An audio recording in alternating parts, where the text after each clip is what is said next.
Bon matin, Église Connexion.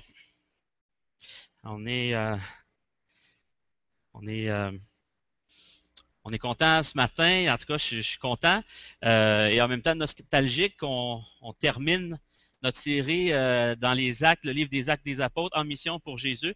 Je pense que ça a été vraiment inspirant, instructif pour notre Église, pour moi en tout cas, alors que j'ai étudié différents textes. Avant de commencer, simplement souhaiter la bienvenue à tout le monde. Et c'est vraiment une bénédiction, une joie d'être ensemble le dimanche matin, puis d'avoir des gens aussi des fois qui nous regardent à la maison, bienvenue. Puis ben, c'est ça, je pense que ce matin, notre objectif, c'est qu'on puisse entendre qu'est-ce que Dieu a à nous dire, puis qu'on puisse le rencontrer personnellement parce qu'il est vivant. Amen. Alors, je me lance tout de suite dans le sujet. Si vous êtes d'accord, en fait, on va poursuivre. C'est le 10e discours de la série sur les actes des apôtres. S'il y en a qui ne comprennent pas ce qui est en train de se passer, c'est qu'on a dans notre Église, à chaque dimanche, on fait un discours, on commence par faire un discours sur la Bible, puis on est dans une série, en fait, on termine une série de 10 discours sur le livre des actes des apôtres. Et là, il y en a qui vont dire que il n'y avait pas 28 chapitres dans le livre des actes des apôtres, comment ça qu'on termine à la fin du chapitre 4? Faites-vous-en pas, on va reprendre la suite du livre des Actes l'année prochaine et ainsi de suite pour les différentes années. Et donc, simplement pour pas passer toute l'année au complet dans le même livre. Non pas que c'est plate, mais c'est le fun de varier aussi. Donc, on a décidé d'y aller par tranche de 10. Donc, ce matin, c'est le 10e, on termine. Puis, j'ai décidé de, j'ai décidé de reprendre un petit peu là où on s'était laissé la semaine passée. Je sais, pour ceux qui étaient là, vous vous souvenez, on parlait de les marques d'un vrai chrétien et le vrai chrétien dans la mission. Et on étudiait justement le passage dans le chapitre 4. Puis, une des choses qu'on avait vues, entre autres, là, c'était que le vrai chrétien, il sert Dieu de façon constante et particulièrement au travers de la souffrance. Il continue, il n'abandonne pas parce qu'il est là pour les bonnes raisons. Vous vous souvenez de ça. Et deuxièmement, on avait vu que le vrai chrétien, il connaît Dieu personnellement.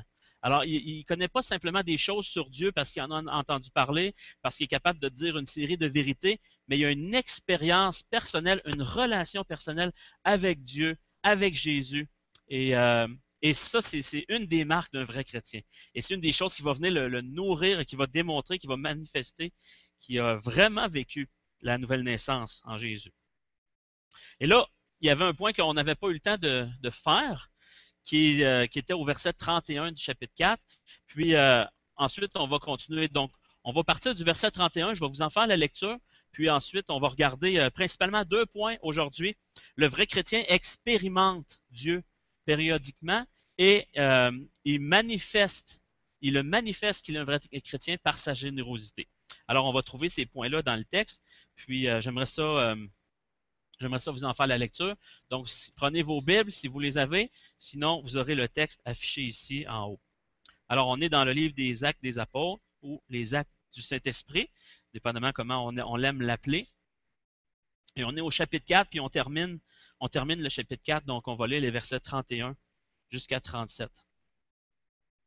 Alors, ça nous disait, simplement se mettre dans le contexte, là, on avait les Pierre et Jean qui avaient été conduits devant les tribunaux et ils s'étaient fait sévèrement interdire de parler de Jésus, menaces, etc. Et là, ils sortent de là et qu'est-ce qu'ils font? Première chose, ils vont retrouver la communauté chrétienne, leurs frères et sœurs en Jésus. Et là, ils leur racontent tout ça.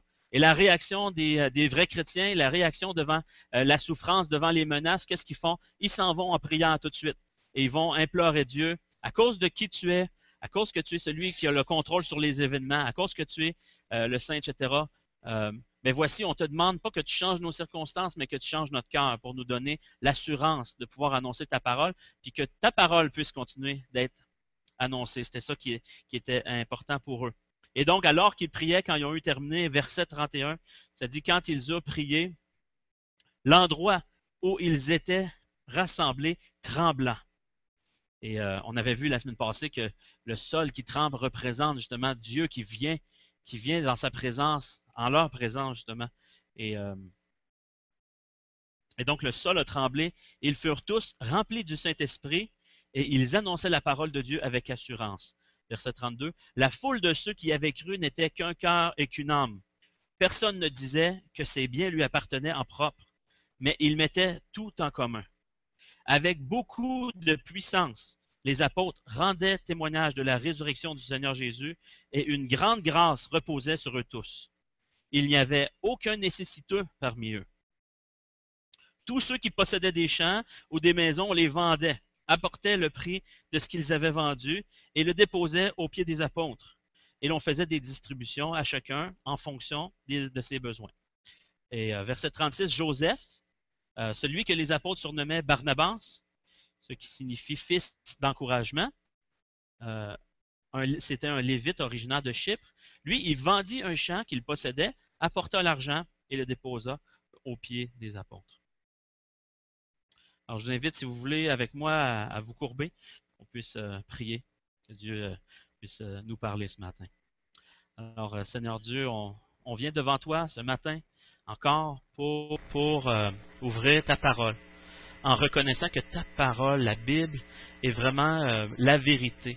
Et on y trouve vraiment le message que toi tu veux dire à l'humanité et que tu veux nous donner ce matin à l'Église Connexion et que tu veux nous parler à chacun de nous ce matin par cette parole. Et on reconnaît, Seigneur Dieu, que c'est toi le Créateur de toutes choses. C'est toi le souverain qui soutient toutes choses et qui contrôle les événements dans nos vies, les circonstances. On reconnaît que tu es bon et que tu nous aimes profondément. On reconnaît que tu nous as prouvé ton amour en donnant ton Fils Jésus, qui est mort à la croix, qui est ressuscité. Et on a ce désir de vivre dans ta mission, d'être une Église qui vit dans ta mission. Et ce matin, comme la semaine passée, devant toi, honnêtement, avec des cœurs honnêtes devant toi, on veut revisiter qu'est-ce que c'est un vrai chrétien. Et on sait que tu ne veux pas nous écraser, mais tu veux nous purifier, tu veux nous faire grandir, tu veux nous amener à vivre pleinement la vie chrétienne en Jésus. Et c'est ce qu'on désire ce matin. Parle à nos cœurs, parle par ma bouche et sois glorifié ce matin. En Jésus. Amen.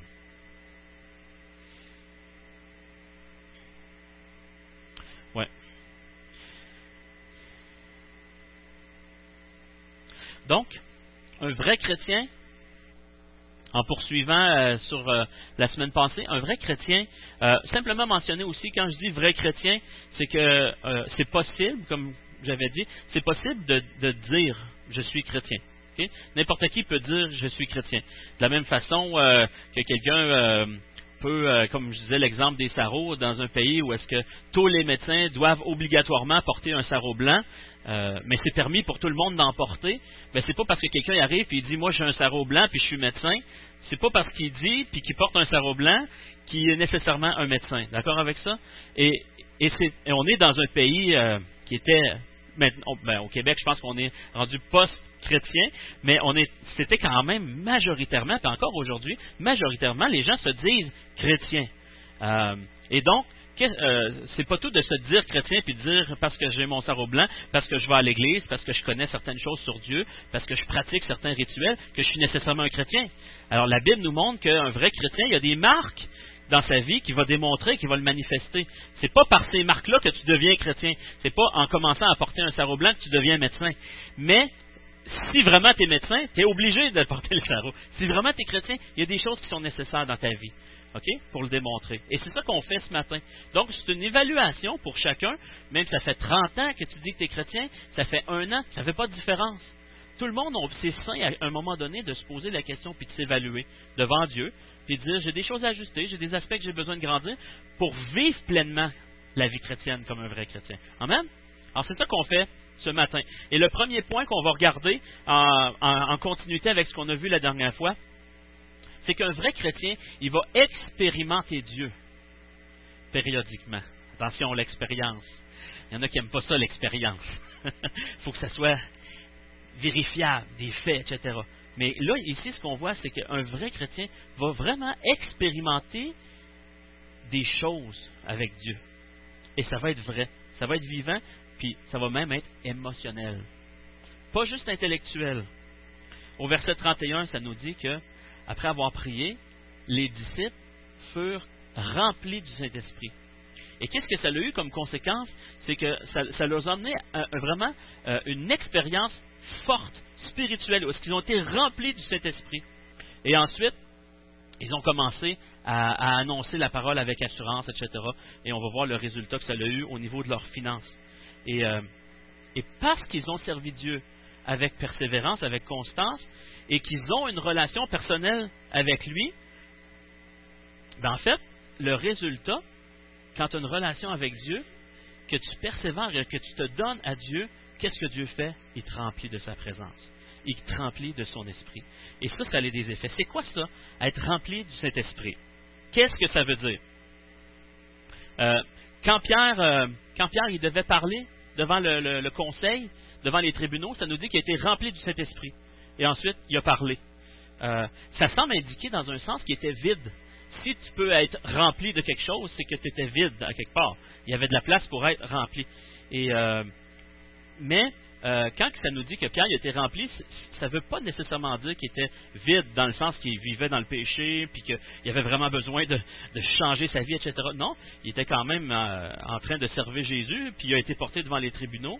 Mais ça veut simplement dire que le Saint-Esprit, quand il te remplit, son ministère, son rôle, c'est qu'il prend des vérités que tu connais, des vérités que tu connais souvent intellectuellement, et il va venir les appliquer, mettre la lumière dans ta vie sur ces vérités-là, pour qu'ils t'apparaissent comme étant vrais, réels. Et ça devient tellement vrai, tellement concret dans ta vie, que là, ta vie commence à changer. Et là, tu es un Pierre, un trouillard, un gars pas éduqué, un gars qui avait honte de Jésus, puis qui l'a renié, un gars qui tient à sa réputation. Et là, il est rempli du Saint-Esprit. Et là, les vérités par rapport à c'est qui Jésus? Hey, c'est qui Dieu? Hey, l'opinion de Dieu est tellement plus importante que l'opinion des hommes. Hey, Dieu est avec moi. Qu'est-ce qu'ils peuvent me faire, ces hommes-là? Dieu va me protéger. Et là, les vérités sont tellement réelles et concrètes pour lui que là, il commence à parler avec assurance, rempli du Saint-Esprit. Il y a un théologien, J.I. Packer, qui parlait justement sur le rôle du Saint-Esprit. J'ai trouvé ça intéressant. J'avais lu ça. Et d'un pasteur qui racontait ça. Et il disait, J.I. Packer, il avait l'expression, le Saint-Esprit, il a un ministère de spotlight. Vous savez, c'est quoi des spotlights, des projecteurs?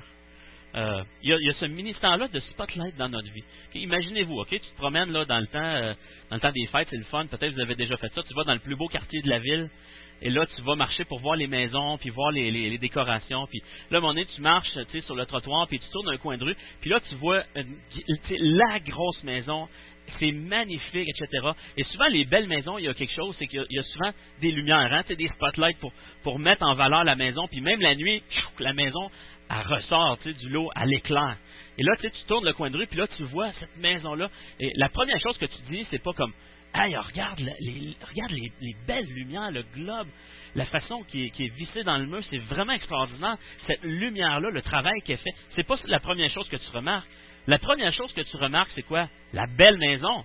Ensuite, tu réalises qu'elle paraît belle parce qu'il y a des lumières qui la mettent en valeur. Et le rôle du Saint-Esprit, c'est ça. Le Saint-Esprit, il sert, puis il accomplit son ministère souvent dans le secret. Dans le sens que son rôle n'est pas de projeter sur lui. Ah, Saint-Esprit, regardez-moi. Non, le Saint-Esprit, son rôle, c'est de mettre en valeur la maison, qui est Jésus. Le rôle du Saint-Esprit, c'est d'éclairer Jésus, de le mettre en valeur, de l'élever à nos yeux, pour que quand on se promène et on regarde, qu'on voit Jésus, et on ne dit pas « Ah, wow, le Saint-Esprit est merveilleux », on dit « Le Saint-Esprit fait son travail quand je trouve Jésus merveilleux ». Comprenez? Vous me suivez? Et donc, être rempli du Saint-Esprit, c'est le Saint-Esprit qui éclaire qui est Jésus et que ça devient réel pour toi.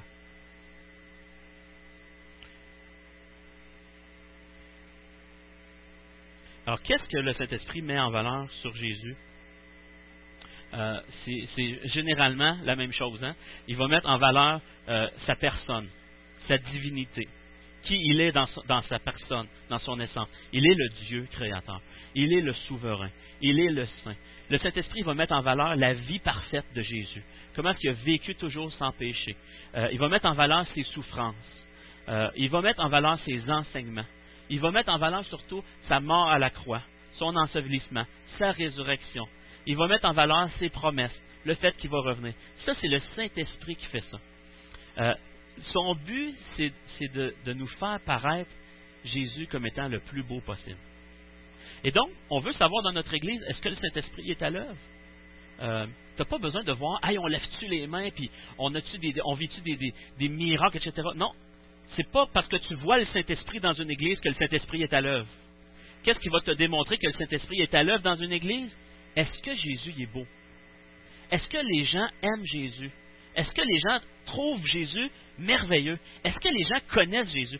Si tu connais Jésus, c'est parce que le Saint-Esprit a fait quelque chose dans ta vie. Si tu trouves que Jésus est beau, qu'il est merveilleux, c'est parce que le Saint-Esprit est en train de faire quelque chose dans ta vie. Comprenez-vous? C'est le rôle du Saint-Esprit, c'est de mettre la lumière sur Jésus, de le rendre beau.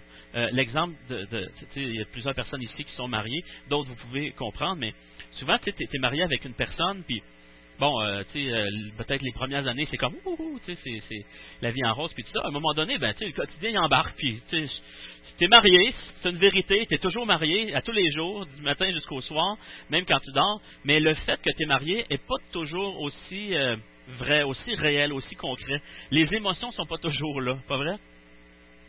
Et à un moment donné, tu arrives, puis là, tu vois que soit ta femme ou ton mari, il a préparé quelque chose pour toi, puis là, il vient, puis il te prend dans ses bras, puis il t'écrit un mot, puis il te parle, puis là, c'est comme, ah, wow, là, non seulement je suis marié, mais je suis en amour. Non seulement je suis en amour, mais là, je l'expérimente de façon concrète, de façon réelle.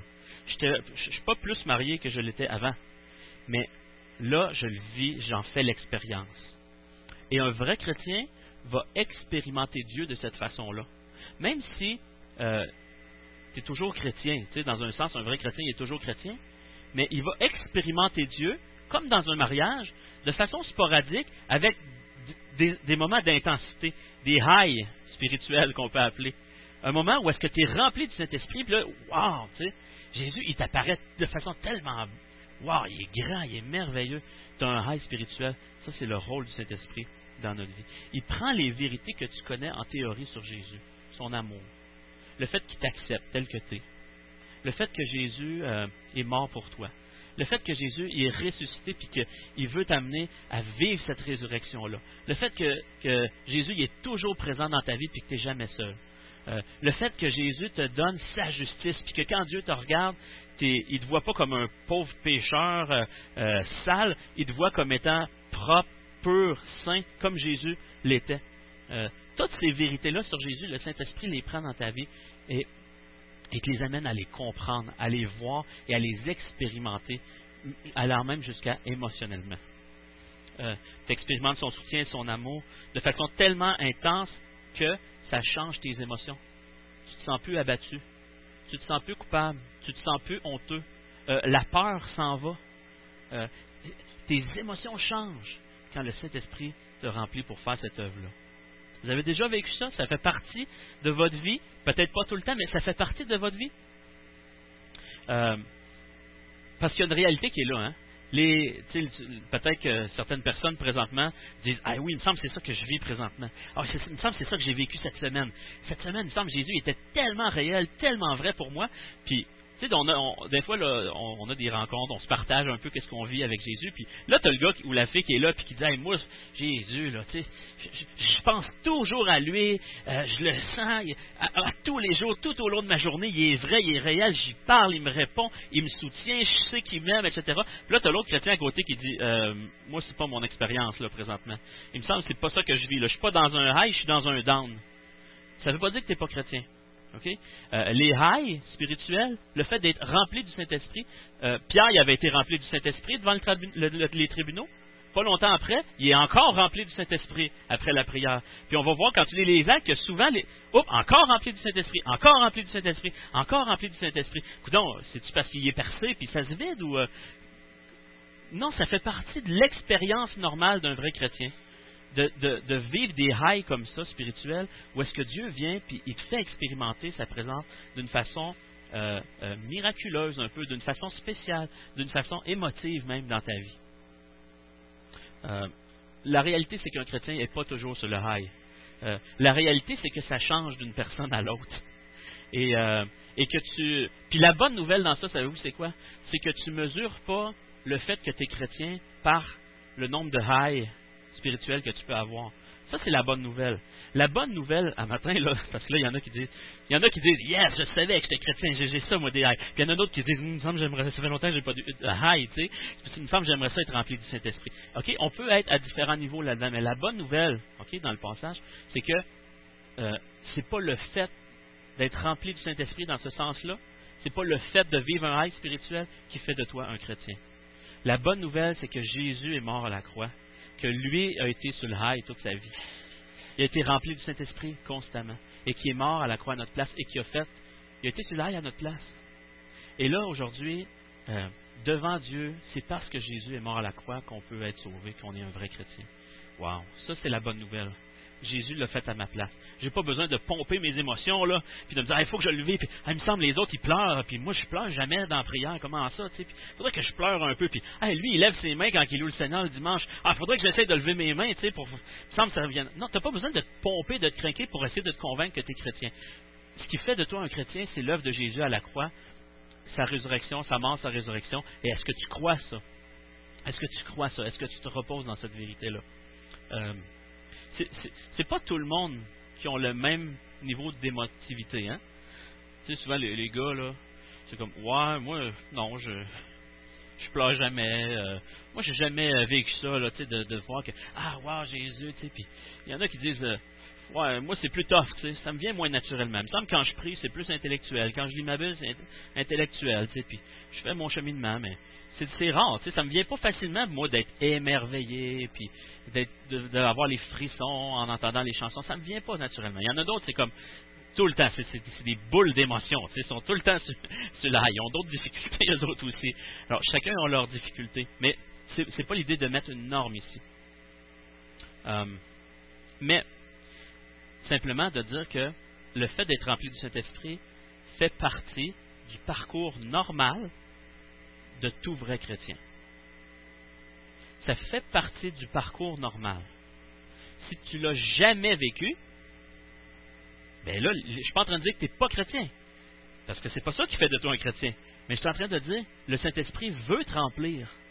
Il veut venir mettre la lumière sur Jésus dans ta vie, de telle sorte que tu vas être émerveillé devant lui, émotionnellement aussi. Il veut venir faire ce travail-là dans ta vie. Et donc, c'est pas tant de dire tu es disqualifié, mais de dire hey, c'est là, ça existe. Le sais-tu que c'est ça le travail du Saint-Esprit dans ta vie? Le sais-tu qu'il veut faire ça? Même si tu es un gars là où hyper intellectuel, je dis un gars parce que souvent les gars sont plus marqués par pas trop d'émotions. Quoique c'est pas le cas pour tout le monde. Mais ça fait partie de ton parcours d'avoir des journées difficiles aussi. Tu dis, gars, ces temps-ci, c'est tough. Ces temps-ci, j'y vais par obéissance. Je le file pas vraiment. J'y vais par la foi. Ça fait partie du parcours normal aussi. Mais ça te montre quand même que c'est disponible.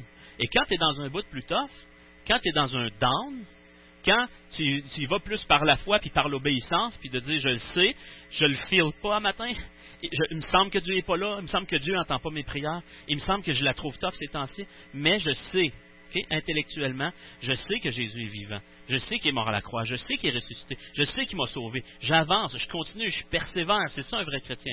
Mais à quelque part, tu sais, et je pense que c'est ça que Jésus veut nous dire un matin, tu sais qu'il ne veut pas que ça soit ta seule expérience. Il veut aussi te remplir de son Saint-Esprit pour que tu le vives, tu l'expérimentes. C'est disponible. D'un côté, tu sais que c'est pas toujours le cas d'être sur le high. De l'autre côté, tu sais que c'est disponible. Puis là, ce que ça devrait créer à quelque part, c'est hey, ben, je le désire, je le veux, ça. Je veux vivre ça. Seigneur, je veux vivre ça, je veux te goûter. Tu sais, dans la parole, ça dit si vous avez goûté que le Seigneur est bon, tu peux savoir que le miel, c'est brun, c'est sucré, c'est doux. Tu peux savoir parce qu'on t'en a parlé, parce que tu l'as vu, etc. Tu peux savoir que le miel, c'est sucré, même si tu n'y as jamais goûté. Mais il y a une différence entre savoir que le miel est sucré, parce que tu l'as entendu, parce que tu le sais intellectuellement, puis prendre du miel puis y goûter. Là, tu le sais parce que tu y goûtes dans ta bouche. Tes sens te le disent, tu l'expérimentes. c'est bon, c'est sucré, ça fait du bien. Et avec Dieu, avec le Saint-Esprit, c'est la même chose avec Jésus. Tu peux savoir que Jésus t'aime. Tu peux savoir que Jésus te soutient. Tu peux savoir que le Saint-Esprit est vivant en toi puis qu'il veut te remplir de son esprit puis d'assurance. Mais il y a une différence entre le savoir puis le goûter que le Seigneur t'aime, que le Seigneur est bon. Amen. Donc ça, c'était la première chose que je voulais qu'on voit, qu'on regarde ce matin, qu'on voyait dans le texte, où est-ce qu'on le voit, puis on le voit à plusieurs reprises, ça revient, où est-ce que les chrétiens vivent de ces périodes-là, où est-ce que le Saint-Esprit vient les remplir, et ça se manifeste par une expérience périodique dans leur vie. Deuxièmement, le vrai chrétien le manifeste par sa générosité. Avez-vous remarqué au verset 31, ça dit qu'ils ont été remplis du Saint-Esprit, et quoi? Qu'est-ce que ça dit ensuite? Ils annonçaient la parole de Dieu avec assurance, avec courage. Et le verset, tout de suite après, et les versets suivants, qu'est-ce que ça parle par la suite? Ils se mettent à donner leur argent. Ils se mettent à être généreux. La première chose, ils sont remplis de cet esprit, l'assurance, le courage, puis tout de suite après, ils se mettent, ça nous raconte, ils se mettent à donner leur argent. C'est quand même spécial. Vous ne pensez pas qu'il y a un lien logique entre ces deux-là? Vous ne pensez pas que c'est un hasard? Le verset 32, il dit « La foule ou la multitude », puis c'est vraiment une multitude, on parle de 5000 personnes et plus. C'est pas 30 personnes, là. 5000 personnes et plus. Ça nous dit, tous ceux qui avaient cru étaient un cœur, qu'un cœur et qu'une âme. L'unité. Ça me fait penser dans la prière quand ça dit qu'ils se sont adressés à Dieu d'un commun accord, du même cœur. En unité, ils se sont adressés à Dieu. Le Saint-Esprit vient les remplir. Et ensuite, en unité, ils deviennent généreux les uns avec les autres et commencent à manifester avec leur possession, avec leur argent, qu'ils sont des vrais chrétiens. Il y a vraiment une connexion entre le fait d'être rempli du Saint-Esprit et le fait d'être généreux. Une des raisons pourquoi on a tellement de la misère à être généreux, une des raisons peut-être pourquoi on est attaché à nos possessions, on ne se le cachera pas, là, on regarde au Québec, c'est quand même très individualiste, très axé sur posséder, le matérialisme, la consommation, etc. Puis, veut pas, on embarque tout un peu là-dedans, tu sais, à des niveaux différents. Mais c'est quand même là, tu sais, généralement, quand on regarde autour de nous, on vit dans l'abondance, puis on est tout un peu attachés, tu sais, à nos possessions. Pourquoi ça? OK, peut-être problème dans notre cœur de l'idolâtrie, tu sais, au niveau du matériel, peut-être la convoitise. Oui, c'est probablement une des raisons, mais je pense que probablement une des raisons principales, c'est qu'on a peur. On est attaché à nos possessions et à notre argent parce qu'on a peur. C'est pas l'avarice notre problème. Oui, mais pas autant que la peur dans ce sens-là.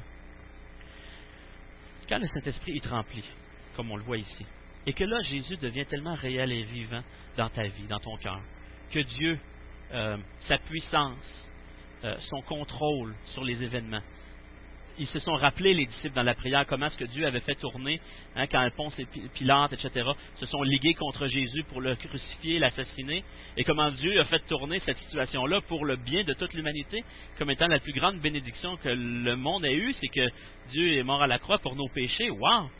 Si Dieu est capable de faire ça, Dieu est souverain. Et là, cette vérité-là dans ma vie devient tellement réelle, tellement vraie, que je ne vais plus regarder mes possessions de la même façon. Ça va changer. Je ne vais plus les regarder pour trouver mon sentiment de sécurité. Parce que je sais que Dieu est au contrôle. Je sais que ma sécurité se trouve en Dieu. Et donc, plus Dieu est réel, est vivant, est vrai pour moi, plus mon attachement à mes possessions diminue. Vous avez déjà réalisé ça? La vérité, c'est que tu ne peux pas, en fait, c'est impossible, ultimement, de trouver un vrai sentiment de sécurité dans tes possessions. Je pense qu'une grande partie du monde présentement est en train d'essayer. Une grande partie du monde présentement est en train de trouver sa sécurité dans ses possessions, dans son compte de banque, dans les REER, dans le fait que j'ai un plan B, dans le fait que si jamais ça tourne mal, j'ai quand même ma maison, je peux la vendre, j'ai mon bonjour, j'ai accumulé des possessions, ma sécurité est là.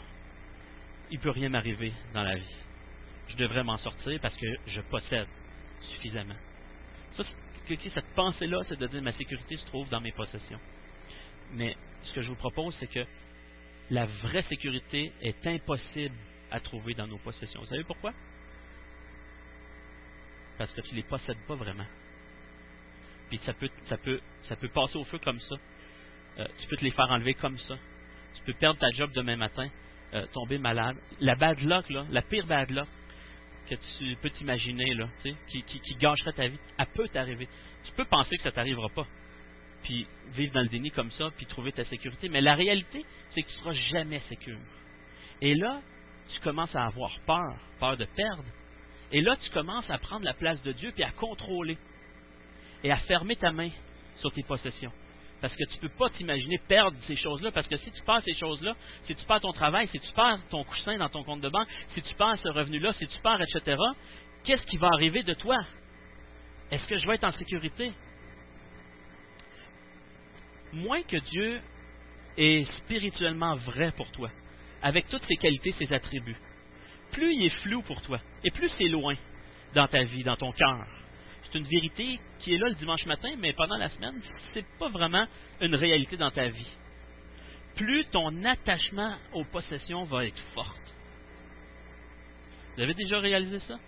Et plus le Saint-Esprit fait son œuvre de te montrer qui est Jésus, et que ton attachement à Jésus grandit, et plus Jésus devient grand pour toi, plus tes possessions deviennent petites. L'attachement, tu es graduellement libéré par rapport à ça. Tu es libéré de ta peur parce que tu sais que j'ai quelqu'un qui prend soin de moi.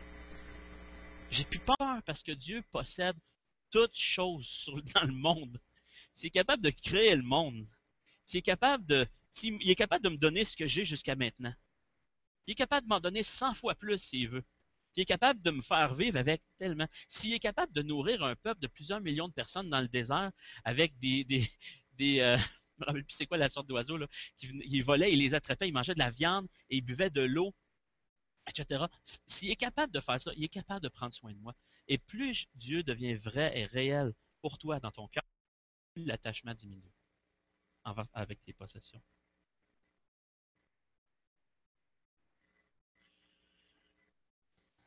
Une des marques que tu es vraiment un vrai chrétien et que tu deviens radicalement généreux. Comme on l'a lu dans le texte. Ça dit, la foule de ceux qui avaient quoi? Tu l'entends? La foule de ceux qui avaient cru. Les chrétiens. La foule de ceux qui avaient cru n'était qu'un cœur et qu'une âme. Personne ne disait que ses biens lui appartenaient en propre, mais ils mettaient tout en commun. Avec beaucoup de puissance, les apôtres rendaient témoignage, etc. Verset 34, il n'y avait aucun nécessiteux parmi eux. C'est assez radical, ça. Tous ceux qui possédaient des champs ou des maisons les vendaient, apportaient le prix de ce qu'ils avaient vendu et le déposaient aux pieds des apôtres. Une générosité radicale. Un don de soi radical. Tu veux savoir si tu es un vrai chrétien? Regarde ton portefeuille. C'est qui ton Dieu? C'est qui ton Dieu? Parce que Jésus, il disait ça, hein? L'argent peut facilement être un Dieu. Probablement dans notre société, c'est la sexualité puis l'argent. Les deux choses qui deviennent qui contrôlent le plus facilement ta vie. Viens pas me dire comment je vais vivre ma sexualité, puis viens pas me dire comment je vais gérer mon argent. Mais la Bible, elle le dit, elle. La Bible, elle le fait, puis nous, on va le faire aussi. Puis c'est pas parce que je suis après votre argent, c'est pas parce qu'à l'Église, on est après votre argent, puis on veut plus d'argent. Au contraire, Dieu est après ton cœur. Et Dieu veut tellement ton cœur, et il veut tellement être vrai pour toi, et il veut tellement que tu saches qu'il t'aime, puis il veut tellement prendre soin de toi, qu'il veut te libérer des liens qui t'attachent à tes possessions, puis qui te rendent esclave, puis qui contrôlent ta vie. et tu vas grandir.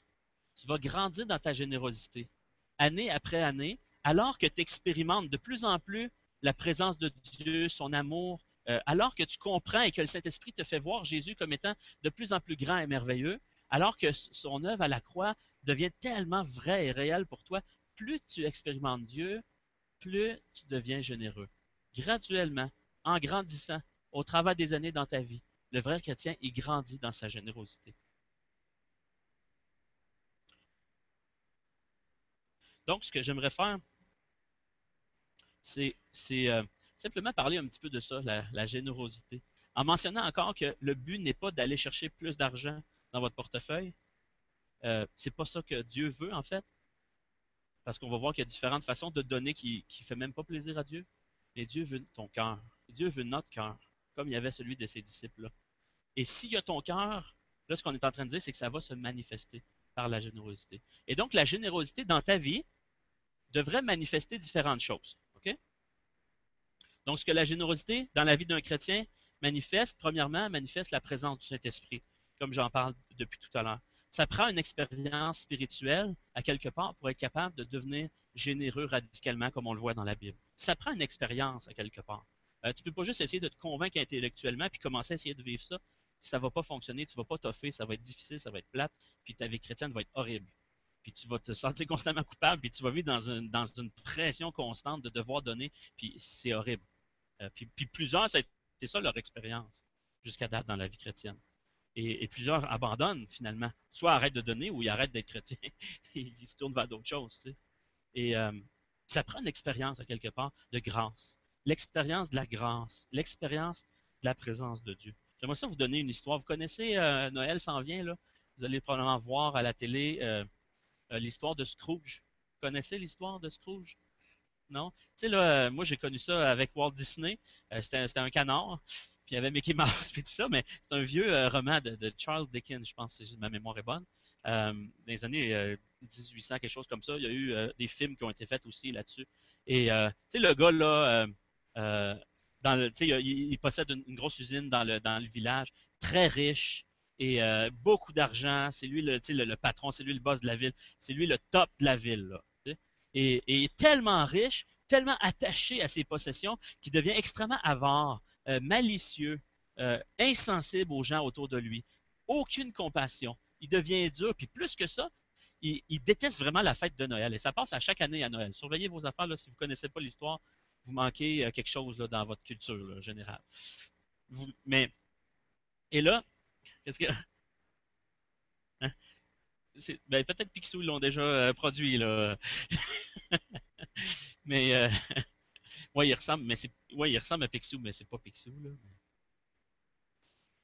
là.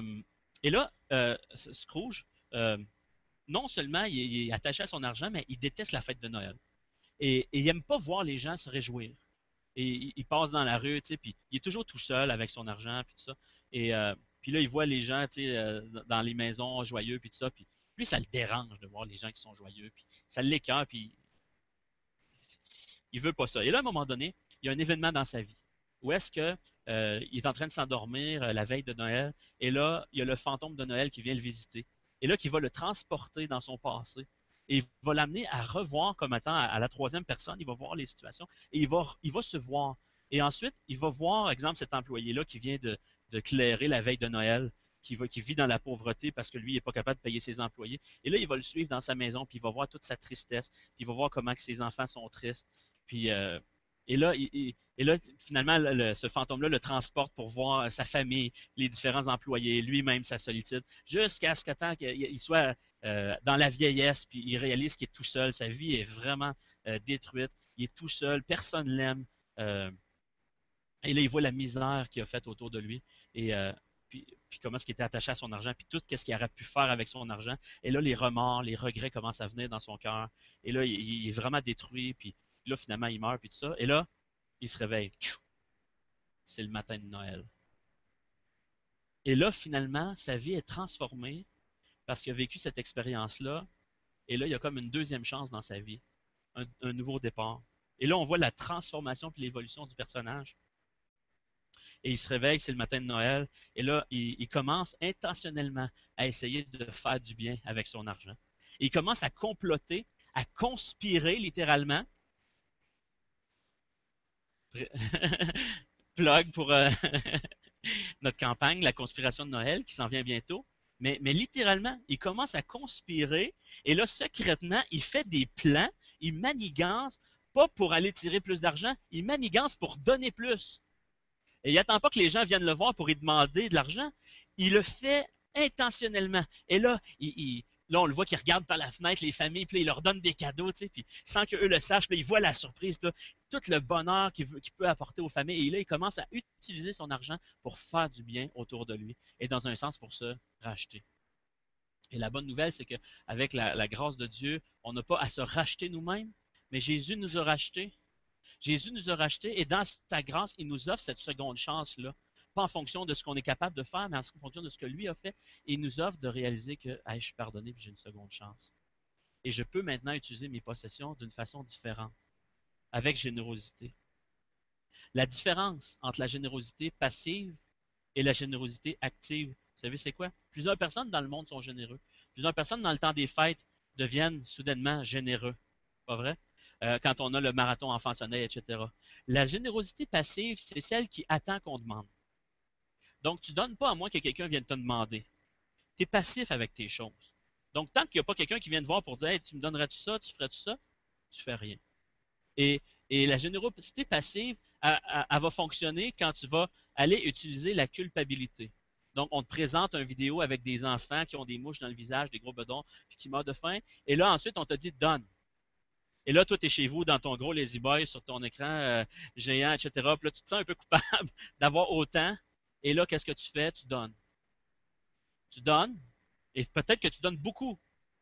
Puis en comparaison avec d'autres qui donnent, peut-être que tu donnes beaucoup. Mais tu donnes passivement, en réponse à quelqu'un qui te fait sentir coupable. Puis si c'était pas que ces émissions-là existent, si c'était pas que ces marathons-là existent pour qu'on te présente les petits-enfants qui sont malades, etc., ben tu donnerais pas. Parce que tu n'es pas généreux. Parce que tu es attaché à tes possessions. Puis la seule façon de te détacher de ça, c'est de te faire sentir coupable. C'est de créer un inconfort. Puis là, tu vas donner pour te sentir bien, pour calmer ta conscience. Et ça, c'est pas la générosité d'un vrai chrétien. La générosité d'un vrai chrétien, elle est active. Elle est proactive. Elle est intentionnelle. Contrairement à avant, peut-être Scrooge je donnais un peu, tu sais, quand quelqu'un venait vraiment, vraiment l'achaler pour se débarrasser de lui. Mais maintenant, il donne pas parce que les gens lui demandent, il donne parce qu'il cherche des moyens de servir et d'apporter une bénédiction à l'aide de ses possessions. Comme les croyants, qu'est-ce qu'on voit qu'ils faisaient? Chacun vendait leurs champs, leurs possessions, et ils apportaient ça. Puis l'idée, ce n'est pas de dire que tout le monde a tout vendu d'un coup. C'est que graduellement, au fur et à mesure que les besoins se présentaient, les gens considéraient leurs possessions comme étant pas uniquement pour leur propre bien-être, mais ils considéraient leurs possessions comme appartenant à Dieu, puis comme étant au service de la communauté. Et donc, au fur et à mesure que les besoins se présentaient et que quelqu'un peut-être était persécuté, puis il perdait sa job, puis il se faisait rejeter de toute sa famille, puis il se faisait battre, puis il se faisait brûler sa maison, puis il arrivait dans la communauté, qu'est-ce que les autres faisaient? Ton problème, c'est mon problème. Ton manque est ma responsabilité parce que j'ai un surplus. Et là, de telle sorte que les gens vendaient et apportaient ça aux apôtres, et les apôtres redistribuaient selon les besoins de chacun. Puis là, ça nous dit que personne manquait de rien. Il n'y avait plus de nécessiteux. Hey, c'est pas merveilleux, ça? Ça, c'est la générosité d'un chrétien, ou est-ce qu'il est intentionnel? C'est pas genre, comment est-ce que je peux retirer ici, là? Qu'est-ce que ça va m'apporter ici, là? Ah, mais si je participe à telle activité, qu'est-ce que ça va m'apporter? Si je participe à un groupe connexion, qu'est-ce que ça va m'apporter? Si je viens à l'église, allez-vous me demander quelque chose? Ou si je participe à ça, combien ça va me coûter? Un vrai chrétien, il n'est pas en train de se demander comment ça va me coûter. Il est en train de se questionner et de chercher qu'est-ce que je peux donner? Qu'est-ce que je peux donner? As-tu besoin? Qu'est-ce que je peux faire? En fait, c'est ça l'amour. L'amour, c'est pas je cogne à ta porte puis je suis obligé de te supplier pour que tu me donnes quelque chose par culpabilité pour pouvoir te sentir bien. L'amour, c'est non seulement te dire par tes paroles je t'aime, mais à un moment donné de dire tiens, voici, je te donne. Ça, c'est de l'amour. Parce que tu réponds concrètement, l'amour en action. Et c'est ce genre-là de chrétien-là que Jésus veut qu'on soit. Euh, enraciné dans la grâce de Dieu, dans ce que Dieu a fait pour toi. Pas parce que tu te sens coupable, pas pour gagner quoi que ce soit, pas pour atteindre un certain statut, pas pour paraître devant les autres, même pas pour paraître devant Dieu parce que tu te sens coupable. Dieu te pardonne en fonction de ce que Jésus a fait. C'est réglé. Dieu te voit de façon favorable à cause de ce que Jésus a fait. Même si tu réalises un matin que tu es attaché à tes possessions, Dieu il n'est pas comme ah, je suis donc ben, tu me dégoûtes, je suis déçu de toi. Non, la grâce de Dieu, c'est que Dieu t'accepte là, comme tu es. Puis Dieu voit ton besoin dans ton cœur.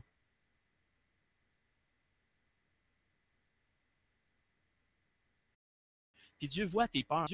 Parce que tu réalises son amour pour toi. Parce que tu réalises le don que Jésus a fait. Parce que tu réalises que Jésus s'est donné lui-même. Puis tu réalises tout ce que Jésus t'a donné. Ben là, maintenant, en réponse à ce que Jésus a fait pour toi. Pas pour gagner, mais en réponse, par reconnaissance, tu veux être généreux avec les autres. De façon radicale. Parce que ça démontre ce que Jésus a fait pour toi. Au verset 33, ça dit qu'une grande grâce reposait sur eux. L'expérience de la grâce. Certaines personnes qui ne donnent pas parce qu'ils n'ont pas assez d'argent. Il y a certaines personnes qui ne donnent pas ou très peu, ils ne sont pas généreux, parce qu'ils n'ont pas beaucoup d'argent. Et ils sont constamment à la scène près, en train de surveiller les dépenses parce qu'ils sont serrés. Et à quelque part, l'argent les tient en laisse et peut les contrôler à quelque sorte. Et ils ne donnent pas. Puis ils disent, si jamais j'avais un peu plus d'argent, je donnerais plus. Mais la réalité, c'est qu'il y a d'autres personnes qui ne donnent pas parce qu'ils ont trop d'argent. En fait, selon les statistiques, les personnes les plus généreuses, c'est ceux qui ont moins d'argent. Plus tu as d'argent, moins tu es généreux en termes de pourcentage de ce que tu as. Donc, la réalité, c'est que non, tu ne donnerais pas plus si tu avais plus. En fait, tu donnerais moins proportionnellement. Tu donnerais moins si tu avais plus. Et donc, il y a des gens qui sont esclaves et que l'argent les tient au cou parce qu'ils manquent d'argent. Puis il y en a d'autres que l'argent les tient au cou parce qu'ils en ont trop. Puis ils utilisent leur argent pour se construire un certain niveau de vie, un style de vie qui se sont faits ou peut-être qui est proposé par la culture ou par les voisins ou je ne sais pas quoi. Euh, et là, ils se construisent un style de vie et là, ils ont besoin de cet argent-là pour conserver leur niveau de vie. Et l'argent les tient en laisse aussi. Et ils disent, si jamais j'avais un peu plus, je pourrais donner. La grâce vient changer les choses. La grâce vient changer les choses que tu n'en aies pas beaucoup ou que tu en aies beaucoup. C'est pas ça la question. La question, c'est pas comment tu donnes. La question, c'est est-ce que tu es généreux avec ce que tu as. Arrête de penser à ce que tu pourrais avoir pour donner. Ce que tu as maintenant, est-ce que tu le considères comme étant à toi, c'est un dû, ou est-ce que tu considères que c'est Dieu qui me l'a donné, puis pour que je puisse servir les autres. Puis Dieu prend soin de moi avec ce qu'il me donne, puis, puis, puis qu'est-ce que je peux faire pour les autres? Comment je peux utiliser mon argent, mon temps, mes ressources pour bénir les autres, pour les servir, même si j'ai pas beaucoup. Puis si j'ai beaucoup, c'est quels sont les changements peut-être que je peux apporter dans mon niveau de vie? C'est quoi les changements que je peux faire dans mon niveau de vie pour diminuer les paiements? Tu sais, as beaucoup d'argent, mais tu as encore plus de paiements que ce que tu gagnes. Parce que tu montes toujours ton niveau de vie. Donc, le vrai chrétien, quand il y a une augmentation de salaire, là, en fait, la première question, c'est pas qu'est-ce que je peux augmenter dans mon niveau de vie, c'est qu'est-ce que je peux augmenter dans ma générosité. Et avec ce qui reste, je vais voir comment que je peux utiliser ça. Et le Seigneur, il aime ça nous bénir. Mais il veut d'abord qu'on soit une bénédiction pour les autres.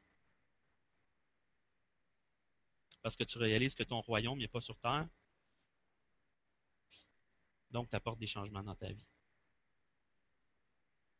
Euh, on voit aussi que la générosité se manifeste par l'importance que tu accordes à la mission. Dans le sens que tu veux que la mission s'accomplisse. Tu veux que l'Évangile se propage. Tu veux que les gens qui ne connaissent pas Jésus puissent connaître Jésus. Tu veux que les gens qui vivent dans la souffrance puissent être soulagés puis puissent rencontrer justement la grâce puis l'amour de Dieu. Donc, tu donnes pour que la mission elle avance. Tu donnes à l'Église pour que l'Église puisse accomplir un ministère. Tu donnes généreusement puis de façon radicale parce que la mission est importante pour toi. C'est un des points. Et un autre des points, c'est que la générosité manifeste que tu fais partie du corps et que tu aimes le corps, la communauté chrétienne et que tu fais partie de l'unité. Tu fais partie de ceux qui donnent. Avez-vous remarqué que des personnes généreuses produisent l'unité? Des personnes attachées aux possessions produisent la division. Les conflits, c'est jamais entre deux personnes qui disent « Hey, je veux te donner ». « Ah non, non, c'est moi qui veux te donner. Non, moi, j'aimerais tellement te donner. Non, c'est moi qui vais te donner. » Ah non, mais viens, je vais te servir, là. Je t'aime, puis hey, j'aimerais faire ça pour toi. Non, non, non, moi, j'aimerais faire ça pour toi. Ça ne crée pas des conflits. Si tout le monde est là pour donner généreusement à l'autre, il n'y a pas de conflit. C'est l'unité. Mais vous remarquez, si tu es là pour retirer, hey, il devrait faire ça pour moi. Hey, regarde comment je suis traité ici. Hey, regarde comme mon besoin. Puis l'autre, il est là. Puis ah, regarde comment. Chacun pense à ses besoins, puis on se divise. Il n'y a pas d'unité. Dans la famille de Dieu, parce qu'on a été transformé, puis qu'on est rempli de cet esprit, puis qu'on a vécu la grâce de Dieu, le Saint-Esprit produit l'unité en nous. Et ça marque le monde, parce que c'est complètement différent de ce qu'on peut voir dans le monde, où est-ce que chacun vit, chacun pour soi. Donc, en conclusion, euh, Jésus a tellement fait pour nous. Puis, une des choses, c'est que quand tu lis la Bible, quand tu étudies l'histoire de Dieu, tu devrais réaliser que Dieu est la personne la plus généreuse qui soit. Personne n'a jamais entendu parler d'une personne aussi généreuse que Dieu, que Jésus. Dieu a tout donné. Ça nous dit qu'il a donné son Fils unique, ce qu'il y avait de plus précieux. Jésus a donné sa vie. Jésus a pris la souffrance. Jésus a donné de son temps alors même qu'il était fatigué pour guérir, pour nourrir, pour enseigner. Jésus est un don ambulant, un cadeau ambulant. Puis on va célébrer Noël bientôt. On va célébrer la fête où est-ce que Dieu a donné à l'humanité. Puis cette année, on va essayer de la célébrer autrement, avec la conspiration de Noël. Puis en passant, surveillez la conférence de presse demain matin à 10 heures. Ça va être diffusé en direct si vous avez accès à un ordinateur. euh, à 10 heures en direct sur la conspiration de Noël, conspirationdenoël.org. Suivez notre page Facebook, de toute façon, ça va être disponible. Mais on veut nous-mêmes célébrer Noël différemment parce que Jésus le mérite. Puis on veut élever Jésus. On ne veut pas s'élever nous autres, là. Ô combien on est merveilleux. Regardez ce que Jésus a fait. C'est pour ça qu'on veut célébrer différemment. Puis on veut inviter les gens à découvrir ce don-là de Dieu aussi. Dieu est vraiment celui qui a le cœur sur la main, comme ça. Et parce que Dieu donne sans attendre en retour, moi aussi je veux donner sans attendre en retour, généreusement. Puis parce que euh, Dieu garde ses possessions comme ça, la main ouverte, et qu'il donne. Il donne de son amour. Il donne de ses ressources. Il a donné son Fils comme ça pour que tu puisses le prendre librement. Bien, à mon tour, je veux aussi euh, recevoir ce que Dieu me donne, la main ouverte. Pas fermée, mais main ouverte. Pour que Dieu puisse se servir de ce qu'il me donne pour bénir les autres et pour être généreux. Je ne le considère pas comme si ça m'appartient juste à moi. Parce que Dieu a donné ce qu'il y avait de plus précieux, je veux donner aussi ce que j'ai de plus précieux, de mon temps, je veux donner avec sacrifice, je veux donner de mon argent, je veux changer mon style de vie, mon niveau de vie peut-être, pour pouvoir être généreux, parce que j'aime tellement Dieu, puis je veux le manifester dans ma vie. Parce que Dieu s'est donné lui-même, je veux aussi me donner moi-même pour les autres. Je veux me donner à Dieu, puis je veux me donner aux autres. Je veux me donner à mon Église, aux frères et sœurs. Je veux me donner aux gens dans la ville, peut-être qui sont loin de Jésus, puis j'aimerais tellement qu'ils puissent être rapprochés de Jésus, puis peut-être que Jésus veut m'utiliser,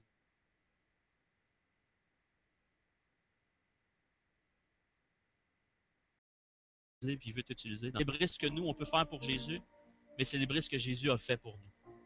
Parce que c'est ça qui va venir vraiment nous transformer. Prions. Seigneur Dieu,